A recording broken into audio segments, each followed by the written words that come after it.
Our today's topic is thermodynamics. Thermodynamics is the very important chapter for the exams point of view. एक्झामच्या दृष्टीने खूप महत्त्वाचं chapter आहे, कारण या चॅप्टरवरती जे वेटेज आहे ते खूप जास्त आहे. विदाउट ऑप्शन 6 मार्क्सला आणि ऑप्शन सहित 8 मार्क्सला हा चॅप्टर विचारला जाईल. आणि this chapter number 4, that is the chemical thermodynamics, is very important in the engineering field. Engineering फील्डमध्ये सुद्धा हा चॅप्टर खूप महत्त्वाचा आहे. म्हणजे 12th झाल्यानंतर जेव्हा तुम्ही इंजिनिअरिंगमध्ये एखादी ब्रँच जसं की मेकॅनिकल इंजिनिअरिंग ह्यासारखी जर ब्रँच तुम्ही चूज केली तर त्या ब्रँचमध्ये थर्मोडायनॅमिक्सला खूप जास्त इम्पॉर्टन्स आहे. आणि हे जे इम्पॉर्टंट चॅप्टर आहे ती तुम्हाला समजणे खूप आवश्यक आहे. तर याच्यासाठी आपण याला डीपली समजून घेऊया. तर याच्या बेसिक टर्मपासून आपण सुरुवात करू. तर बेसिक टर्म काय आहे, तर जो थर्मोडायनॅमिक्स आहे याच्यामध्ये जास्तीत जास्त एनर्जी आणि एनर्जी जे ट्रान्सफॉर्मेशन आहे, एनर्जी चेंजेस आहे याचा स्टडी केला जाते. म्हणून आपण स्टार्ट करू एनर्जीपासून, बरोबर आहे. तर let us start our today's topic, that is the energy. Energy means what. तर एनर्जी म्हणजे काय होते, तर साधी डेफिनेशन आहे एनर्जीची, the capacity of a body to do work. म्हणजे एखाद्या बॉडीची, बॉडी कोणतीही असू शकते, लिव्हिंग किंवा नॉन लिव्हिंग, बरोबर आहे. तर ती त्या बॉडीची जे आणि मोस्टली आपण जेव्हा थर्मोडायनॅमिक्सचा विचार करतो तेव्हा नॉन लिव्हिंग थिंगचा विचार केला जाते, कारण हे फिजिकल केमिस्ट्री आहे. याच्यामध्ये लिव्हिंग थिंगचा विचार केला जात नाही. म्हणजे आता आपण non living thing, non living ऑब्जेक्टचा विचार करून या चॅप्टरला लर्न करू. तर याच्यामध्ये डेफिनेशन दिलेली आहे एनर्जीची आणि ती दिलेली आहे अशा प्रकारे, the capacity of a body to do work is called as energy, बरोबर. तर कार्य करण्याच्या क्षमतेला आपण काय म्हणतो, एनर्जी. कार्य करण्याच्या क्षमतेला एनर्जी म्हणतो, काम करण्याच्या क्षमतेला एनर्जी म्हणतो आपण. आपल्याला एनर्जीचा अनुभव येऊ शकतो. एनर्जी किती आहे हे सांगता येत नाही आपल्या बॉडीमध्ये किती आहे, किंवा एखाद्या नॉन लिव्हिंग ऑब्जेक्टमध्ये किती एनर्जी स्टोअर्ड आहे हे तशी सांगता येत नाही. जेव्हा त्याच्यामध्ये चेंजेस घडून येतात, बरोबर आहे, जेव्हा त्या बॉडीच्या एनर्जीमध्ये चेंजेस घडून येतात तेव्हा आपल्याला त्या एनर्जीचा अनुभव होतो. आणि याच एनर्जी चेंजेसचा स्टडी थर्मोडायनॅमिक्समध्ये केला जाते, बरोबर आहे. तर एनर्जी चेंजेस कसं की समजा आपण खूप काम केलं, खूप कुठेतरी वर्क करत आहे, तर आपली एनर्जी काय होते, लूज होते, आपली एनर्जी डिक्रीज होते. तेव्हा आपल्याला समजते की एनर्जी कमी झाली आहे. मग जेवण करायचं, जेवण केल्यानंतर परत आपल्याला काय मिळते, एनर्जी मिळते. तर what is energy. Energy means the capacity of a body to do work. पहिला टॉपिक आपण पाहिला, एनर्जी मीन्स काय झालं, the capacity of a body to do work. The capacity of a body to do work is called as energy. त्याला काय म्हटलं आपण, energy. ठीक आहे. आता एनर्जी आपल्याला लक्षात आलं असेल, एनर्जी हे जूलमध्येही मेजर केल्या जाते, बरोबर आहे. जूल, किलो जूल हे युनिट्स आहे एनर्जीचे, ठीक आहे. त्यानंतर कॅलरीमध्ये, ठीक आहे. तर अशा प्रकारे एनर्जी आपण पाहिलं डेफिनेशन. त्यानंतर एनर्जीचे वेगवेगळे फॉर्म्स आहे, वेगवेगळ्या स्वरूपामध्ये एनर्जी आपल्याला पाहायला मिळते, बरोबर. एखादी गोष्ट वेगाने फ्लो होत असेल, बरोबर आहे, एखादी ऑब्जेक्ट वेगाने मूव्ह होत असेल, मूव्हिंग ऑब्जेक्ट असेल तर त्यामध्ये कायनेटिक एनर्जी असते. आणि एखादी ऑब्जेक्ट एखाद्या हाईटवर ठेवलेली असेल, जस्ट नॉन मूव्हिंग असेल, स्टील असेल, स्तब्ध असेल, एकाच ठिकाणी असेल, तर त्या न हलणाऱ्या ऑब्जेक्टमध्ये काय असते, पोटेन्शियल एनर्जी. तर अशा प्रकारचे विविध प्रकारचे एनर्जी आपण सांगू शकतो. There are different forms of energies. एनर्जीचे वेगवेगळे फॉर्म्स आहे. जसं फॉर एक्झाम्पल आपण इथे मेन जे फॉर्म्स लिहिलेले आहे आपल्याला इम्पॉर्टंट असलेले, पोटेन्शियल एनर्जी, कायनेटिक एनर्जी. त्यानंतर याच्यामध्ये इम्पॉर्टंट फॉर्म्स आहे हीट एनर्जी, वर्क एनर्जी, जे या चॅप्टरमध्ये आपण पाहणार आहे पुढे चालून. तर there are many different forms of energies like potential energy, kinetic energy. Other forms are heat energy, work energy, chemical energy, electrical energy, light energy, nuclear energy, sound energy, बरोबर आहे. These are the few forms of the energy. एनर्जीचे हे forms आहे, बरोबर आहे. Potential एनर्जीचा formula माहीत असेल तुम्हाला. Potential energy is equal to m into g into h. m is the mass of a body, g is the acceleration due to gravity and h is the height at which the body is kept. बरोबर आहे. हे height आहे, बॉडीची height from the ground. म्हणजे suppose या लेवलला body आहे, object आहे, तर ग्राउंडपासून तर या ऑब्जेक्टपर्यंतची ही काय झाली, त्या बॉडीची हाईट झाली. And if suppose m is the mass of the body, बरोबर आहे, and g is the acceleration due to gravity, then the potential energy becomes, potential energy is equal to mgh, means mass into acceleration due to gravity and h is the height of the object from the ground. ठीक आहे. त्यानंतर kinetic energy पाहिलेले फॉर्म्युले आहेत ते. Kinetic energy, kinetic energy is the half mv². Kinetic एनर्जीचा formula काय ते half mv², where m is the mass of a body or object and v is the velocity of a body or object. Suppose एखादा object आहे आणि A पॉईंटपासून त्याने move होणं सुरू केलं, means it start moving and it kept on moving and acquires the velocity v. त्याची velocity काय होऊन जाते v from the initial velocity u. बरोबर आहे. तर ही जी वेलॉसिटी असेल त्याची जे काही असेल, whatever it may be, but whatever the velocity that object has, that can be kept here and then this formula becomes kinetic energy is equal to half mv², where m is the mass of object. या ऑब्जेक्टचं मास काय, m. ठीक आहे. तर अशा प्रकारचे kinetic energy आहे, potential energy आहे. There are other forms of the energies are there. heat energy, work energy, chemical energy, electrical energy, light energy, nuclear energy, sound energy. These are the other forms of energies. बरोबर आहे. तर हे forms पाहिल्यानंतर आतापर्यंत आपण पाहिलं energy means काय होते, the capacity of a body to do work.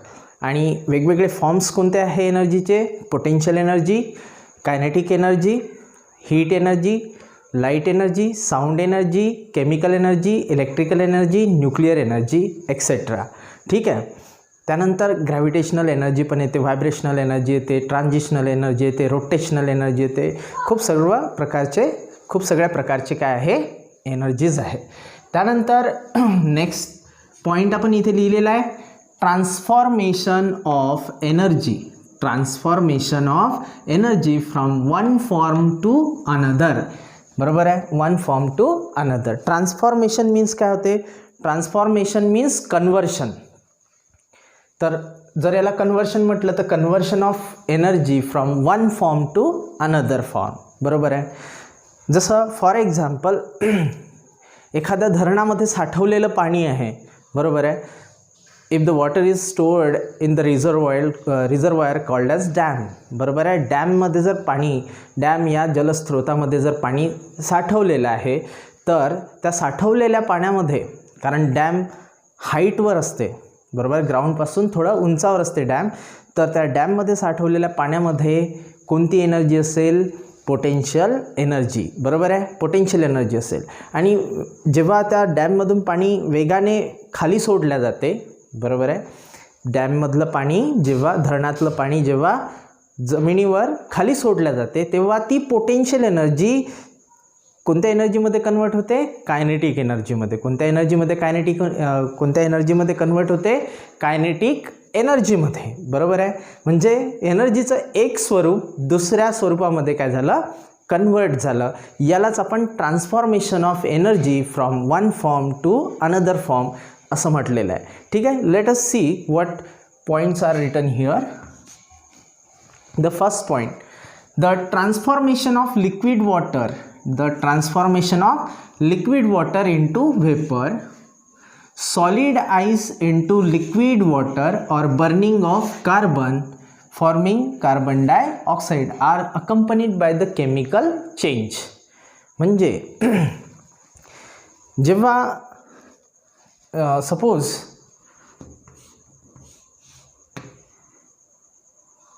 This is liquid water. हे काय आहे? लिक्विड वॉटर आहे. Liquid water. या लिक्विड वॉटरचं काय होणार? लिक्विड वॉटरचं होणार वॉटर वेपर्स. याच्या काय होतात? Water vapours. अशा प्रकारच्या वेपर्स होणार. पण केव्हा होणार? जेव्हा आपण याच्या एनर्जीमध्ये चेंज करू, म्हणजे याला हीट करू. या वॉटरला, लिक्विड वॉटरला काय करून राहिलो आपण? हीट करून राहिलो. When we heat the liquid water at times liquid gets evaporate. बरोबर आहे. हे लिक्विड काय होते? इव्हॅपोरेट होते. आणि या लिक्विडचं कन्व्हर्शन कशामध्ये होते? वेपर्समध्ये. बरोबर आहे. लिक्विडचं कन्व्हर्शन कशामध्ये होते? वेपर्समध्ये. येत्या लक्षात. तर याच्यामध्ये एनर्जी चेंज होते. याच्यामध्ये काय होते? एनर्जी चेंज होते. त्यानंतर त्यानंतर लिक्विड वॉटर झाल्यानंतर आईस, सॉलिड आईस. हा जर आईस असेल, सपोज आईस क्यूब घेत आहे आपण, आईस क्यूब. तर आईस क्यूब जेव्हा आपण हीट करू तेव्हा आईस क्यूबचं कन्व्हर्शन कशामध्ये होते? लिक्विड वॉटरमध्ये होते. पण हे आपोआप होत नाही. याच्यामध्ये काय होते? एनर्जीचा चेंज. बरोबर आहे. कशाचा चेंज होते? एनर्जीचा चेंज होते.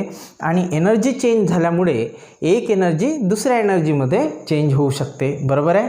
म्हणजेच ही हीट एनर्जी केमिकल एनर्जीमध्ये चेंज होईल, किंवा ही heat energy thermal energy heat energy दुसऱ्या एखाद्या फॉर्ममध्ये चेंज होईल. बरोबर आहे. तर अशा प्रकारे ट्रान्सफॉर्मेशन होते. त्यानंतर कार्बन फॉर्मिंग कार्बन डायऑक्साईड. बरोबर आहे. कार्बनपासून कार्बन डायऑक्साईड. जसं एक इक्वेशन पाहू आपण. C+O2 gives CO2. C+O2 gives CO2. म्हणजे कार्बन जेव्हा ऑक्सिजनसोबत कंबाईन होईल, बरोबर आहे, तो सहज होणार नाही. त्याला हीट करावं लागते. बरोबर आहे. त्याला हीट करावं लागते. आता जेव्हा आपण हीट एनर्जी देतो, या कार्बनला ऑक्सिजनसोबत बर्न करण्यासाठी हीट एनर्जी देतो, तेव्हा त्याचं कन्व्हर्शन कार्बन डायऑक्साईडमध्ये होते. तेव्हा ह्या हीट एनर्जीचं काही प्रमाणात कन्व्हर्शन केमिकल एनर्जीमध्ये होते. म्हणून आपण म्हणतो when heat is converted into chemical energy. बरोबर आहे. Heat is converted into chemical energy. त्यावेळेस काय झालं? Transformation of one form of energy into another form. बरोबर आहे. म्हणजे एनर्जीचं एक स्वरूप दुसऱ्या स्वरूपामध्ये रूपांतरित झालं. बरोबर आहे. अजून काही एक्झाम्पल्स आपण घेऊया त्याचे.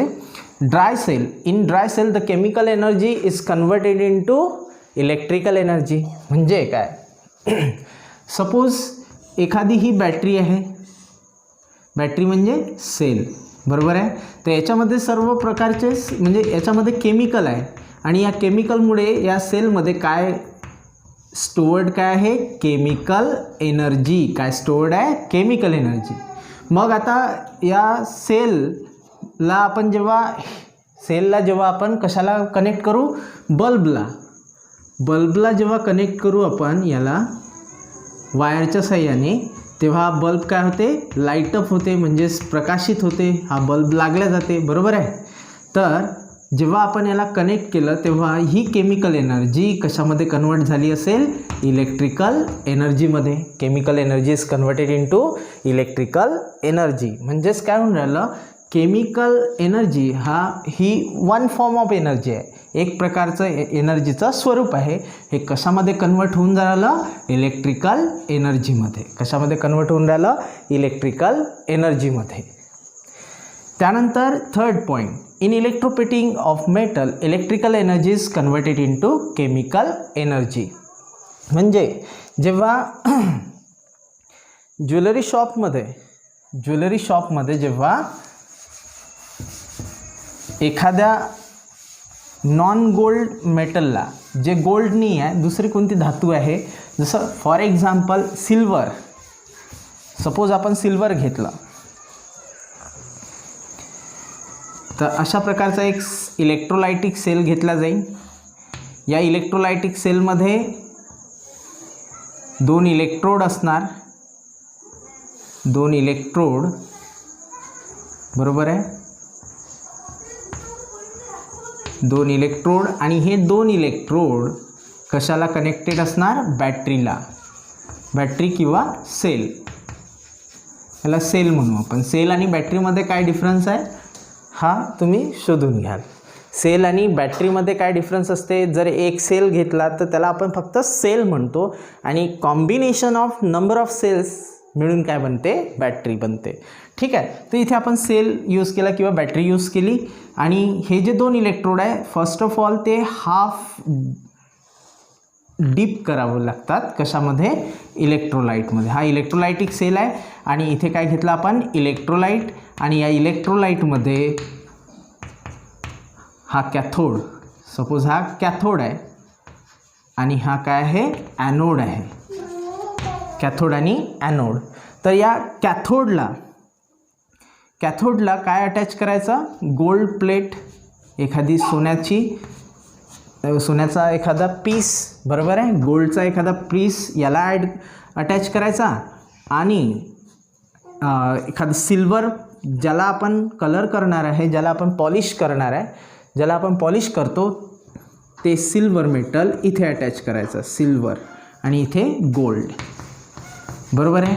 मग जेव्हा आपण बॅटरी याला कनेक्ट करू तेव्हा at times the current will flow into the electrolyte, बरोबर आहे. सपोज हे इलेक्ट्रोलाइट काय आहे, HCl आहे, H2SO4 पण घेतात, बरोबर आहे, पण आपल्याला लक्षात येण्यासाठी पटकन HCl घेत आहे आपण. तर हा करंट जेव्हा या इलेक्ट्रोलाइट HClमध्ये घेतला जाते, इलेक्ट्रोलाइट कशाला म्हणतो आपण, ज्या इलेक्ट्रोलाइटमधून इलेक्ट्रिसिटी कंडक्ट होते किंवा ज्याचे काय होतात, कॅटायन आणि ॲनायन्स बनतात, त्याला आपण इलेक्ट्रोलाइट म्हणतो, बरोबर आहे. आता आपण HCl जर घेतलं इलेक्ट्रोलाइट म्हणून, हे इलेक्ट्रोलाइट आपण इथे घेतलेलं आहे, याच्यामध्ये जेव्हा आपण करंट पास करू तेव्हा या इलेक्ट्रोलाइटचं कन्वर्शन कशामध्ये होते पहा, H plus Cl minus, H plus ion and H plus aqueous and Cl minus aqueous, बरोबर आहे. अशा प्रकारे हे इलेक्ट्रोलाइटमध्ये कन्वर्ट होते, बरोबर आहे. म्हणजे आता आपण इथून काय पास केली होती, इलेक्ट्रिकल एनर्जी, बरोबर. मग इलेक्ट्रिकल एनर्जी या इलेक्ट्रोलाइटमध्ये पास केल्यानंतर इलेक्ट्रिसिटी कंडक्ट होते. इलेक्ट्रिसिटी काय होते, कंडक्ट होते. कशाच्या माध्यमातून, या H प्लस आणि Cl मायनसच्या. येत आहे लक्षात. इलेक्ट्रोकेमिस्ट्रीमध्ये पाहू आपण कशा प्रकारे हे सगळं होते. आपला आजचा टॉपिक नाही आहे, पण तरी फक्त एवढं लक्षात ठेवायचं की हे इलेक्ट्रिसिटी याच्यामध्ये पास केल्यानंतर, इलेक्ट्रोलाइटमध्ये पास केल्यानंतर इलेक्ट्रोलाइट कशामध्ये कन्वर्ट होतो, आयन्समध्ये कन्वर्ट होतो आणि आयन्समुळे ही इलेक्ट्रिसिटी कंडक्ट केल्या जाते. मग आता हे आयन्स जेव्हा स्प्लिटअप होतात तेव्हा याला आपण स्पॉन्टेनियस रिॲक्शन म्हणतो आणि ही स्पॉन्टेनियस केमिकल रिॲक्शन झाल्यामुळे इथे केमिकल एनर्जी जनरेट होते, बरोबर आहे. केमिकल एनर्जी जनरेट होते. आता केमिकल एनर्जी म्हणजे काय होते, the energy associated with the chemical reaction. एखादी केमिकल रिॲक्शन घडत असेल तर त्याच्याशी संबंधित कोणती एनर्जी असते, केमिकल एनर्जी. तर हे जे केमिकल एनर्जी निर्माण झाली हे कशामुळे निर्माण झाली आहे, इलेक्ट्रिकल एनर्जीमुळे. तर electrical energy is now converted into the chemical energy, बरोबर आहे. इलेक्ट्रिकल एनर्जी कशामध्ये कन्वर्ट झाली, केमिकल एनर्जीमध्ये. म्हणून याला म्हणतो आपण ट्रान्सफॉर्मेशन. याला काय म्हणतो आपण, ट्रान्सफॉर्मेशन. तर आतापर्यंत आपण काय पाहिलं, एनर्जी पाहिली. एनर्जी म्हणजे काय होते, capacity of a body to do work. कार्य करण्याच्या क्षमतेला आपण काय म्हणतो, एनर्जी. एनर्जी वेगवेगळ्या प्रकारची आपण सांगितलं. त्यानंतर हे जे एनर्जीचे वेगवेगळे स्वरूप आहे, फॉर्म्स आहे, डिफरंट फॉर्म्स आहे, हे एकमेकांमध्ये कन्वर्ट होतात. जसं तुम्हाला एक बेस्ट एक्झाम्पल जे लक्षात येईल तुम्हाला, आपण वायरमधून इलेक्ट्रिसिटी किंवा इलेक्ट्रिकल एनर्जी पाठवतो, म्हणजेच त्याच्यासोबत इलेक्ट्रिकल एनर्जी असते. मग या इलेक्ट्रिसिटीमुळे काय होते, लाईट बल्ब पेटतो, म्हणजेच लाईट लागतात, बरोबर आहे. तर लाईट लागल्यामुळे त्या लाईटमधून कोणती एनर्जी आपल्याला बाहेर पडताना दिसते, लाईट एनर्जी आणि हीट एनर्जी. म्हणजे electrical energy is converted into light energy and heat energy, बरोबर आहे. याच्यापेक्षा बेस्ट एक्झाम्पल तुम्हाला लक्षात येईल की जेव्हा वायरमधून इलेक्ट्रिसिटी येते आणि आपण इकडे आयर्निंग करत असतो, कपड्यांना इस्त्री करत असतो, त्यावेळेस इलेक्ट्रिकल एनर्जीचं कन्व्हर्शन कशामध्ये होते, प्रेसमध्ये आल्यानंतर कॉईल हीटअप होते, प्रेसमधला कॉईल हीटअप होते आणि इलेक्ट्रिकल एनर्जीचं कन्व्हर्शन हीटमध्ये होते, बरोबर आहे. म्हणजे एक एनर्जीचं स्वरूप दुसऱ्या एनर्जीमध्ये काय होऊन राहिलं, रूपांतरित होऊन राहिलं. याला आपण काय म्हणतो, ट्रान्सफॉर्मेशन ऑफ एनर्जी. मग हे ट्रान्सफॉर्मेशन ऑफ एनर्जी आपण पाहिलं. त्यानंतर नेक्स्ट टॉपिक आहे थर्मोडायनेमिक्स. आता इतकं जे आपण पाहिलं याच्यावरती क्वेश्चन येणार नाही आणि थर्मोडायनेमिक्सच्या डेफिनेशनवर सुद्धा क्वेश्चन कदाचित पेपरमध्ये येणार नाही. ठीक आहे. तर आता पहा,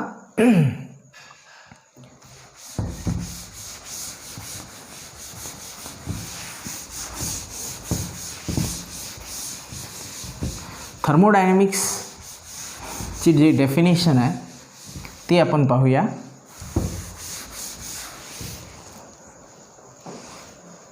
थर्मोडायनेमिक्स काय आहे? Thermodynamics is the branch of science. Thermodynamics काय आहे? Is the branch of science. सायन्सची एक ब्रांच आहे. सायन्सच्या वेगवेगळ्या ब्रांचेस आहे. त्याचप्रकारे थर्मोडायनेमिक्ससुद्धा काय आहे, सायन्सची ब्रांच आहे. मग या ब्रांचमध्ये काय केलं जाते? जसं एखादी मोठी बँक असते आणि त्या बँकेची ब्रांच आपल्या गावामध्ये असते, बरोबर आहे. तर त्या ब्रांचमध्ये काय केलं जाते? खूप सगळ्या गोष्टी केल्या जाते. पैसे दिल्या जाते, पैसे घेतल्या जाते, लोन दिल्या जाते, बरोबर आहे. बँक दुसऱ्या ब्रांचकडून लोन घेतल्या जाते, बरोबर आहे. त्यानंतर खाती उघडल्या जातात, मीन्स अकाउंट उघडल्या जाते, खूप सगळे कामं होतात. तसं इथे काय होते, या ब्रांचमध्ये काय होते? तर पहिली गोष्ट होते कोणती? It deals with the study of different forms of energy, बरोबर आहे.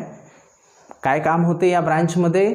या ब्रांचमध्ये डिफरंट फॉर्म्स ऑफ एनर्जी जे आहे, हे वेगवेगळे स्वरूप आहे एनर्जीचे, त्यांचा स्टडी केला जाते, बरोबर आहे. त्यांचा स्टडी केला जाते, त्यांच्या ट्रान्सफॉर्मेशनचा स्टडी केला जाते आणि मोर इम्पॉर्टंटली किती प्रमाणात ते एनर्जी कन्व्हर्ट होते.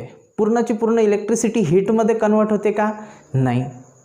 आपण हीटर लावतो, इलेक्ट्रिसिटीचा यूज करून पाणी तापवण्यासाठी हीटर लावतो आपण. तर इलेक्ट्रिकल एनर्जी जितकी इलेक्ट्रिकल एनर्जी त्या हीटरमध्ये येऊन राहिली तितक्याची हीटच बनून जाते का पूर्ण? मग आपल्या घरी जेवढी इलेक्ट्रिसिटी येऊन राहिली तेवढ्याची हीट बनून राहिली का? नाही. काही प्रमाणात हीट बनून राहिली. मग ती किती आहे, किती क्वांटिटी आहे? सपोज इलेक्ट्रिकल एनर्जी 50 वॅटचं कन्व्हर्शन 200 किलो जूल इतक्या हीट एनर्जीमध्ये ते कन्वर्ट होऊन राहिलं. ही इलेक्ट्रिकल एनर्जी 50 वॅट इतकी इलेक्ट्रिकल एनर्जी कशामध्ये कन्वर्ट होऊन राहिली? 200 किलो जूल ऑफ हीट एनर्जीमध्ये कन्वर्ट होऊन राहिली, बरोबर आहे. मग हे जे नंबर्स आहे, हे जे क्वांटिटी आहे, हे जे नंबर्स आहे हे क्वांटिटी आहे, याचासुद्धा स्टडी कशामध्ये केला जाते? या ब्रांच ऑफ सायन्समध्ये केला जाते, ज्याला आपण थर्मोडायनॅमिक्स म्हणतो आपण. आता थर्मोडायनॅमिक्स या ब्रांचमध्ये कशाचा स्टडी होते पहा. It deals with the study of different form of energy, different forms of energy. तुम्ही पाहिलाय कोणकोणते फॉर्म्स आहे? Potential energy, kinetic energy, sound energy, light energy, heat energy, work energy, nuclear energy, electrical energy, chemical energy, translational energy, vibrational energy, rotational energy, gravitational energy, बरोबर आहे. हे जे एनर्जीचे forms आहे वेगवेगळे, त्यांना म्हणतो आपण डिफरंट फॉर्म्स ऑफ एनर्जी. या डिफरंट फॉर्म्स ऑफ एनर्जीचा स्टडी केला जाते. दुसरी गोष्ट आपण पाहिलं की जे इलेक्ट्रिकल एनर्जी आहे ती कशामध्ये कन्वर्ट होऊन राहिली? हीट एनर्जीमध्ये. तर हे जे नंबर्स आहे, क्वांटिटी जे आहे, किती क्वांटिटी कन्वर्ट होऊन राहिली, बरोबर आहे, किती क्वांटिटी लॉस होऊन राहिली, किती क्वांटिटी गेन होऊन राहिली, बरोबर आहे. आपण जेव्हा फ्राईंग पॅन जेव्हा ठेवतो गॅसवर तर किती heat, means how much heat is gained by the frying pan or how much heat is absorbed by the frying pan. That quantity is also studied in this branch. या ब्रांचमध्ये ती quantity study केल्या जाते, म्हणून त्याला काय म्हणतो आपण? Quantitative study quantitative study, quantitative relationship between, त्याला क्वांटिटेटिव्ह स्टडीसुद्धा म्हटलं जाईल, quantitative relationship between the different forms of energy, different forms of energy, different forms of energy, या दोन गोष्टीचा स्टडी केला जाते, बरोबर आहे. त्यानंतर आणखी आहे याच्यामध्ये the energy changes occurring in the physical and chemical process, the physical and chemical process. पहा एनर्जी चेंजेस म्हणजे आपण आत्ताच पाहिलं होतं की एखादा आईस क्यूब आहे, आईस क्यूबचं कन्व्हर्शन कशामध्ये होऊन राहिलं, लिक्विड वॉटरमध्ये होऊन राहिलं. आईस क्यूबचं कन्व्हर्शन कशामध्ये होते, लिक्विड वॉटरमध्ये होते, बरोबर आहे. तर आईस क्यूबचं कन्व्हर्शन लिक्विड वॉटरमध्ये इझिली होत नाही, याच्यासाठी काय करावं लागते आपल्याला, याला हीट करावं लागते. कोणाला हीट करावं लागते, या आईस क्यूबला जेव्हा हीट करू आपण आणि त्याचं कन्व्हर्शन, आईसचं कन्व्हर्शन कशामध्ये होणार, लिक्विड वॉटरमध्ये, कशामध्ये होणार, लिक्विड वॉटरमध्ये होणार. येत्या लक्षात. तर अशा प्रकारे की हा एक फिजिकल चेंज आहे. फिजिकल चेंज म्हणजे ice is converted into liquid water, ice is converted into liquid water. तर याच्यामध्ये आईसचं जेव्हा लिक्विड वॉटरमध्ये कन्वर्शन होते तेव्हा याचा फॉर्म्युला चेंज होत नाही. इथे H2O आहे, इथे सुद्धा काय आहे, H2Oच आहे. म्हणजे जर केमिकल कंपोजिशन किंवा केमिकल फॉर्म्युला बदलत नसेल, तो जसाच्या तसा राहत असेल, तर तेव्हा त्याला आपण काय म्हणतो, फिजिकल प्रोसेस. काय म्हणायचं, फिजिकल चेंज किंवा फिजिकल प्रोसेस, फिजिकल चेंज किंवा फिजिकल प्रोसेस. ठीक आहे. आता हे फिजिकल प्रोसेस होत असताना एनर्जी चेंज झाली, बरोबर आहे. आधी याची एनर्जी काय असेल, 10 किलो जूल. या आईसची एनर्जी काय असेल, 10 किलो जूल. आणखी आपण हीट केलं, याला काय केलं, आईसला काय केलं आपण, हीट केलं आणि याच्यामध्ये 20 किलो जूल. हे जे आपण नंबर्स घेत आहे हे पेपरमध्ये किंवा हे कुठे बुक्समध्ये नाही, हे आपण समजून घेण्यासाठी घेत आहे. तर त्यामुळे हेच असेच असतील असं नाही आहे, फक्त समजून घेण्यासाठी आहे, आपण कन्सिडर करत आहे. We are considering this numbers only. तर हे जे 10 किलो जूल एनर्जी होती, आता याच्यामध्ये 20 किलो जूल इतकी हीट आपण ॲड केली, हीट दिली याला, तर याची हीट काय झाली, चेंज झाली. आधी 10 होती तर आता 10 + 20 झाली. आधी किती होती, 10 होती, आता किती झाली, 10 + 20 झाली, बरोबर, 20 किलो जूल. ठीक आहे. तर म्हणजेच काय झाला, एनर्जीचा चेंज झाला. तर या एनर्जी चेंजेसचा स्टडीसुद्धा कशामध्ये केला जाते, या ब्रांच ऑफ सायन्समध्ये केला जाते, ज्याला आपण थर्मोडायनेमिक्स म्हणतो, बरोबर आहे. Energy changes occurring in the physical and chemical process. आता केमिकल प्रोसेसचं एक्झाम्पल जर द्यायचं झालं तर इथे एक एक्झाम्पल लिहितो मी, C+O2 गिव्स CO2 आणि याच्यामध्ये एनर्जीचा चेंज सांगितलं जाते, ΔH = -395 kilo joule, -395 kilo joule. म्हणजे ओव्हरऑल एन्थॅल्पी किती असते, 395 किलो जूल इतकी असते, बरोबर आहे. म्हणजेच हे जे केमिकल रिॲक्शन आहे, केमिकल प्रोसेस आहे, त्याही वेळेस काय होते, एनर्जीचा चेंज होते. हे मला सांगायचं आहे की एनर्जीचा काय होते, चेंज होते. एनर्जी चेंज जो होते त्याचाही स्टडी या ब्रांच ऑफ सायन्समध्ये केला जाते, त्याला आपण काय म्हणतो, त्या ब्रांच ऑफ सायन्सला आपण काय म्हणतो, thermodynamics. So how many things we are studying under this branch. ह्या ब्रांचमध्ये आपण कोणत्या गोष्टीचा स्टडी करत आहे,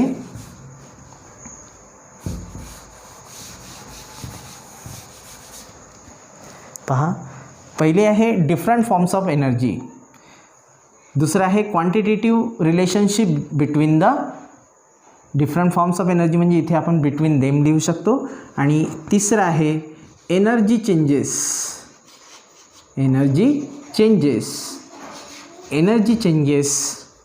in the physical and chemical process, physical and chemical process. Physical and chemical process. येतं लक्षात. हे एकदा समजून सांगू का मी. हे तर डेफिनेशन कंप्लीट झाली. परत पहा. Carbon plus oxygen gives CO2 during this combustion. Combustion म्हणजे कार्बनचं जळणे, बरोबर आहे. ऑक्सिजनमध्ये कार्बनचं जळणे या रिॲक्शनला आपण काय म्हणतो, कंबशन. आता हे कंबशन होताना चेंज इन एन्थॅल्पी किती आहे, -395 किलो जूल. -395 किलो जूल इतका चेंज आला, बरोबर आहे. तर हा जो एनर्जी चेंज आहे, या एनर्जी चेंजचा स्टडी कशामध्ये केला जाते, थर्मोडायनेमिक्समध्ये केला जाते, बरोबर आहे. किंवा ब्रांच ऑफ सायन्समध्ये केला जाते. त्या ब्रांच ऑफ सायन्सला आपण काय म्हणून संबोधलेलं आहे, we are calling it as thermodynamics. So the complete definition काय आहे. अजून एक गोष्ट याच्याविषयी सांगायची आहे, ती म्हणजे इथे निगेटिव्ह साईन आहे. म्हणजे काय होते की negative sign indicates the loss of energy. हे पुढे पाहणार आपण, डेल्टा एच काय आहे, निगेटिव्ह काय येते, हे सगळं पाहणार आहे. फक्त आपल्याला इथे आलेल्या ज्या टर्म्स आहेत त्या थोड्या एक्सप्लेन करायच्या होत्या, ठीक आहे. तर आता पहा, थर्मोडायनॅमिक्सची कंप्लीट डेफिनेशन काय आहे. Thermodynamics is the branch of science. Thermodynamics is the branch of science which deals with the study of the different forms of energy, quantitative relationship between them, and the energy changes occurring during the physical and chemical process. परत एक वेळा definition पहा. Thermodynamics is the branch of science which deals with the study of different forms of energy. पहिलं, different forms of energy, quantitative relationship between them. Second झालं, and the energy changes occurring during the physical and chemical processes, बरोबर आहे. तर ही होती thermodynamics. आता 1 मिनिटात आपण revise करून घेऊ की आपण काय शिकलो या व्हिडिओमध्ये. तर आजच्या लेक्चरमध्ये आपण पाहिलं आहे की एनर्जी म्हणजे काय होते, what is energy, then what are the different forms of energy, then the transformation of one form of energy into another form. जसं light energy solar energy is converted into electrical energy, बरोबर आहे. Electrical energy is then converted into heat energy. हे सगळं पाहिलेलं आहे आपण, बरोबर आहे. याला ट्रान्सफॉर्मेशन ऑफ एनर्जी म्हणतो. त्यानंतर आपण पाहिलं थर्मोडायनेमिक्स म्हणजे काय होते. Thermodynamics is the branch of science which deals with the study of different forms of energy, quantitative relationship between them, and the energy changes occurring during the physical and chemical processes, ठीक आहे. तर आजच्या व्हिडिओमध्ये आपण हे topic घेतलेलं आहे. हे टॉपिक येते इंट्रोडक्शनमध्ये, बरोबर आहे. So we have completed the introduction of the thermodynamics. In the next video we will see some terminologies, ठीक आहे. जर काही अडचण असली तर मला सांगा. Thank you so much.